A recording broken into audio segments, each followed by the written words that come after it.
Negro Spirituals are a cornerstone of American music, and that tradition will be heard later this month at Symphony Hall as part of the signature series at Berklee. To tell us about the upcoming performance by the Fisk Jubilee Singers are a former member, currently a professor in the voice department at Berklee College of Music, Donna McElroy, and also with us from Berklee, a professor of composition, Julius Williams. Thank you both very much for being with us. Thank you. It's an honor. I want to start with Donna. What is special about this group?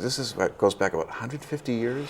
Yes, about 1874 the group was formed and just started traveling around. Back then, it wasn't as easy for dark-waisted people to have that much cachet, and they traveled around Underground Railroad, went along the route, and various church members and houses and people's private homes they stayed in. Yeah. What was it like for you to sing with them?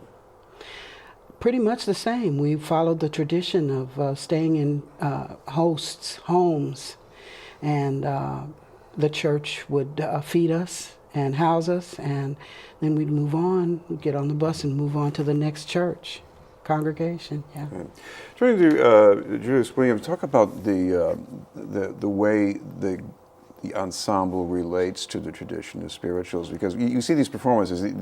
These are not amateur church singers. This is a very professionalized group with a lot of tradition behind it. Yes, the spiritual is a cornerstone in African American music, and there was a time where we would have, as they said, spontaneous spiritual singing. But the Fisk Jubilee Singers was the first one to really concentrate on concert music, spirituals, and they performed many of our African American composers from the 1800s to now. And we're going to listen to an excerpt from one of their performances.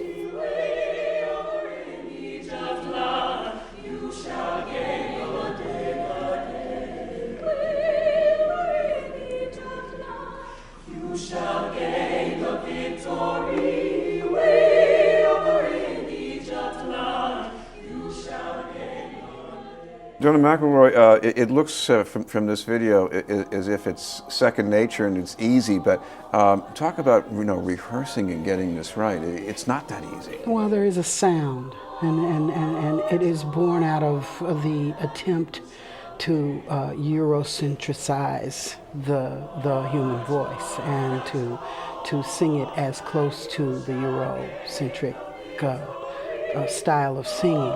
SATB, SSAATTBB, as the European composers had written. So after it morphed from the slave song, the call and response of the field song, then it was starting to be more sophisticated and more systemized into the European culture. So. It sounds like there's an inner tension there, too, between these two different cultures that the music tries to work out. Yes, we will always have an inner tension in these two cultures. Yes. Julius Williams, there's also going to be some musical mingling here, because we're going to have some local talent taking part in this performance coming up at Symphony Hall. Oh, we will. We have a wonderful orchestra put together.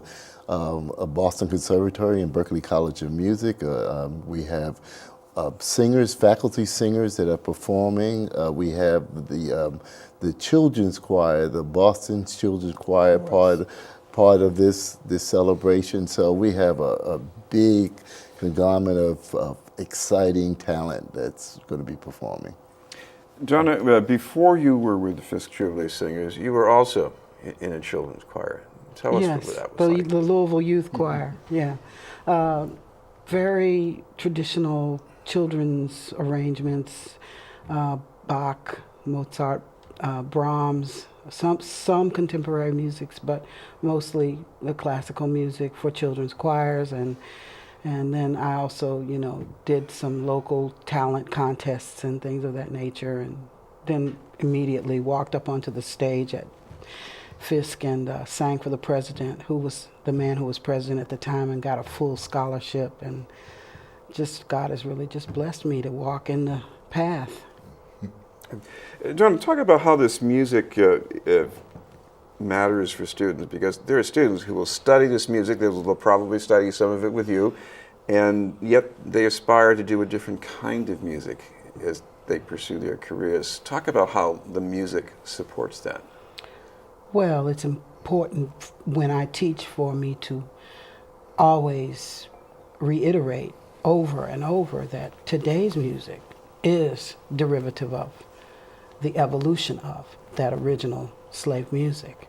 Everything in American music is derivative of the original slave songs.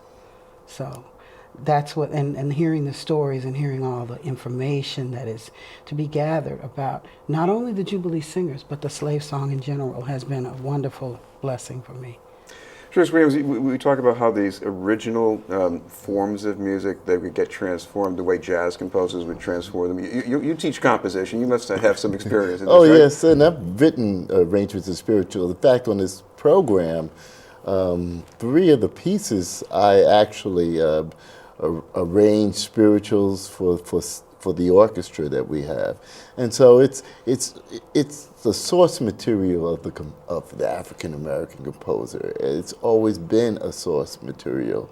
We have these folk songs that are saying so special things, and it's exciting for any composer, really.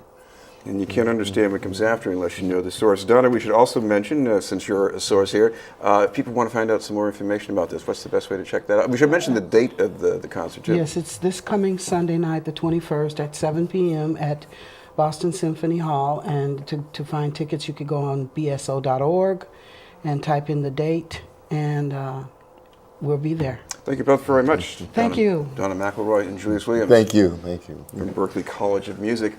Up ahead, the report from Dorchester with Bill Forey.